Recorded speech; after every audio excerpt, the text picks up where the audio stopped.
Nagpunta nga pala ako dito sa may Canada Diagnostic Center para magpa-MRI. So ayan guys, hindi ko na nga naipakita sa inyo kung ano yung itsura ng loob dahil sobrang bilis ng pangyayari. So ganito pala ang magpa-MRI guys. First time ko ang magpa-MRI.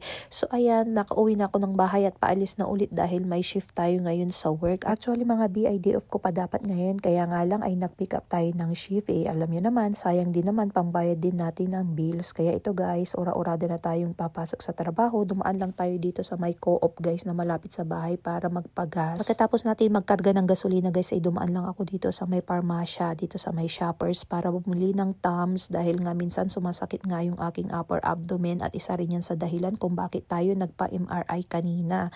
And then guys, dumaan din tayo dito sa may Cubs Spread para bumili ng mga pastries, pang partner natin yan sa kape natin mamaya sa trabaho. At ayan na ang itsura natin after almost 8 hours natin sa trabaho. Pagod na pagod, kakabaliktad natin sa mga pasyente. So hanggang dito na lang yung video natin. Bye-bye!